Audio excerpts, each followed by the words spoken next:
wasaaradda xidhiidhka golayaasha ayaa arrimaha dastuurka Somaliland ayaa maanta daafurtay barnaamijka wacyigelinta barashada dastuurka iyo wadaniyadda ee dugsiyada sare ee caasimadda Somaliland ee Hargeysa. Waxaanu barnaamijkaasi socon doonaa muddo bil ah iyadoona ay ka qayb qaadanayaan dugsiyada sare ee magaalada Hargeysa ee caasimadda Somaliland. Waxaana barnaamijkaasi iska kaashaday wasaaradda xidhiidhka golayaasha iyo arrimaha dastuurka Somaliland iyo sidoo kale wasaaradda waxbarashada iyo sayniska Somaliland. Waxaana si rasmi ah looga daafuray 5 iskuul ee ugu horeeyay caasimadda Hargeysa, gaar ahaan dugsiyada sare ee Al-Huda iyo sidoo kale dugsiga 26 Juun ee magaalada Hargeysa ee caasimadda Somaliland ayaa si rasmi ah looga daafuray barnaamijkaasi dastuurka iyo wadaniyadda. Ugu horeyn waxaa halkaasi ka hadlay agaasimaha xarunta barashada wadaniyadda iyo dastuurka ee magaalada Hargeysa Cabdirasaaq Yuusuf Jaamac Danaakili iyo sidoo kale agaasimaha waaxda dastuurka ee wasaaradda xidhiidhka golayaasha iyo arrimaha dastuurka Somaliland Kaysa Cali Yaasiin waxaanay faahfaahin ka bixiyeen isla markaana sharaxeen muhiimadda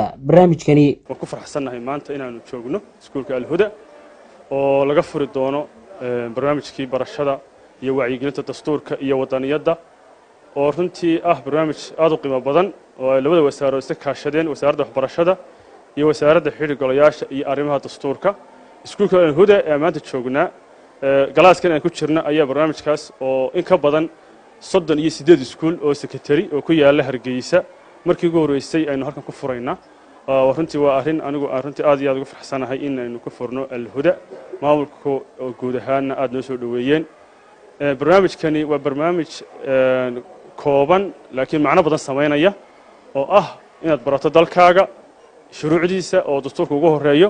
bugtayda hor taala waa bug runtii wasaaradda xidhiidhka golayaasha iyo arrimaha dastuurku idinku deeqday qaranka Somaliland iyadoo ka wakiila. waxaa ku qoran dastuurkii oo kooban oo qodobadiisii 130 qodob iyo wadaniyadii iyo qeexitaankeedii iyo barashadeedii. haddii aynu runtii intaa baranno wax badan baan waddankeena ku baran doonaa, ku ogaan doonaa. muhiimadda aynu lahayn programkan wuxuu ahaa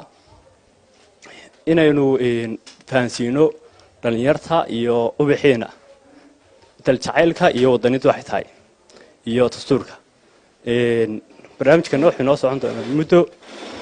si aad ku qaadataan casharada kala duwan kuwaasoo kuwa tababarka aynu ku qaadan doono insha Allah. maamulayaasha dugsiyada sare ee Al-Huda ayaa sidoo kale 26 Juun ayaa wasaaradda xidhiidhka golayaasha iyo arrimaha dastuurka Somaliland iyo wasaaradda waxbarashada ku bogaadisay barnaamijkan lagu baranayo wadaniyadda iyo dastuurka Somaliland.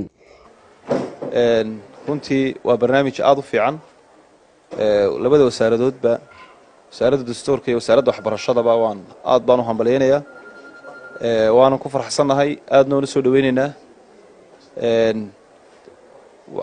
markaan soo ururiyo waa wadankaaga baro.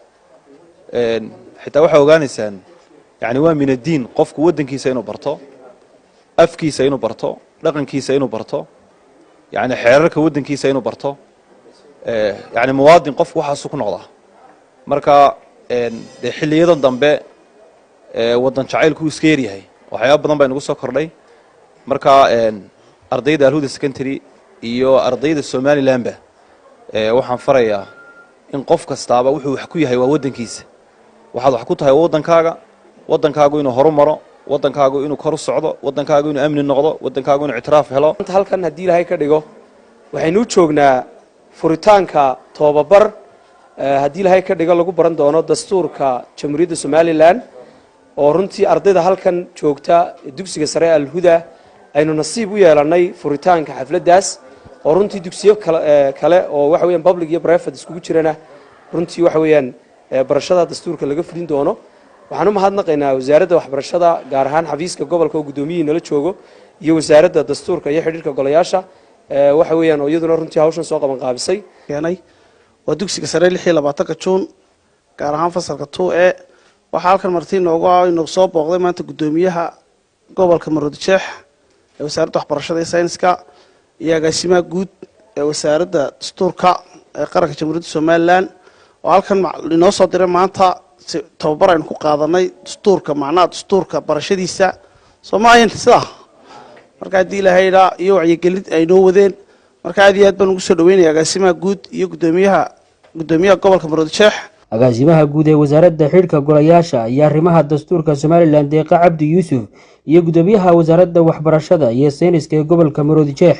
ayaa iyaguna bogaadiyay isla markaana ardayda kula dardaarmay inay ka faa'iideystaan barnaamijkan lagu baranayo wadaniyadda dastuurka. aad iyo aad baan ugu faraxsanahay saaka inaan halkan ay ka daahfurayno tababarka dastuurka ee wadaniyadda oo aynu ugu talagalnay dugsiyada sare ee gobolka Maroodijeex State School in maanta iba fur looga dhigo Alhuda School anigoo dumarana ay igu soo hagaagtay inaan 2C maanta aan daahfurka ka sameeyo aad iyo aad baan ugu faraxsanahay hablo qurqurux badan oo diin iyo akhlaaq ka muuqato iyo maamulkoodiyo iyaguna diintii akhlaaqdu ka muuqato aad iyo aad baan ugu faraxsanahay waxaan idinku bishaareynayaa markay tababarkan inoo dhamaado fasalada dambe idinkeeda ka dambeyn doona waxay heli doonaan oo ay wasaaraddu gacanta ku haysaa manhajka tababarka dastuurka ee wadaniyadda dugsiyada hoose dhexe iyo sare oo aynu ugu talagalnay inuu sanadkan inoo hirgalo laakiin waxyaabo yaryar ka dhiman yihiin anagoo kaashana wasaaradda waxbarashada iyo sayniska diyaar waxaan nahay sanadka dambe oo Alhudana aan ugu bishaareynayaa in sanadka dambe aynu ku dhigan doono tababarka dastuurka ee wadaniyadda waxa looga dan leeyahay oo aynu uga jeednaa marka daayirta la barayo ama muwaadiniinta Jamhuuriyadda Somaliland lambar 1 inuu qofku dastuurka iyo xeerarka ka farcamo barto si uu noqdo muwaadin xaqiisana raadsada xaqa uu dalkiisa ku leeyahayna garta. waxaan aad iyo aad uga mahad celinayaa wasaaradda xiriirka golayaasha oo aan ku faanayo maanta inaan ahaado ama aan noqdo xubintii ugu horreysay ama gudoomiyihii ugu horreeyay gobol arday intan in leeg iyo in ka badan iyo iskuulla soo socda noqdo inaan hormood ka noqdo oo aan caawiyo barnaamijka ay wadaan aad iyo aad baan ugu faraxsanahay runtii wax maskaxdeeda ku jiray ka guuxaya bay ahayd waxay ahayd markii aan soo socday qodobada aan soo qortay in wadaniyada lafteeda aan u fidiyo laakiin ismaan lahayn wasaaradda diyaarisaba waad ku mahadsantihiin wasaaradii runtii waxaan leeyahay ardayda waxaan la idin barayaa waxa weeye wadankiini waxaa la idin barayaa waxa weeyaan nimcadiisa iyo barwaaqada ku jirta waxaa la idin barayaa diintiini waxaa la idin barayaa dadkiina sidaad u adeegi lahaydeen waayo maanta da'yartii naga dhaxli lahayd ee wadanka lahayd waa idinka dalalka aad aragteen adduunka aad aragteen waxa dhistay da'yar ama dad yar baa dhistay oo da'yar oo aqoonteedii la yimi aqoontiina maanta taad gacanta ku haysaan ardaygii sayniska bartay biologyga bartay chemistryga bartay physicska bartay mathska bartay waxaa la doonayaa inuu abalay gareeyo ardaygaas waxaa laga rabaa ama laga rabaa health educationka aad baranaysaan inaad ku dabaqdaan bulshadiina. Khaliil Barraawraan warbaahinta qaranka Somaliland Hargeysa.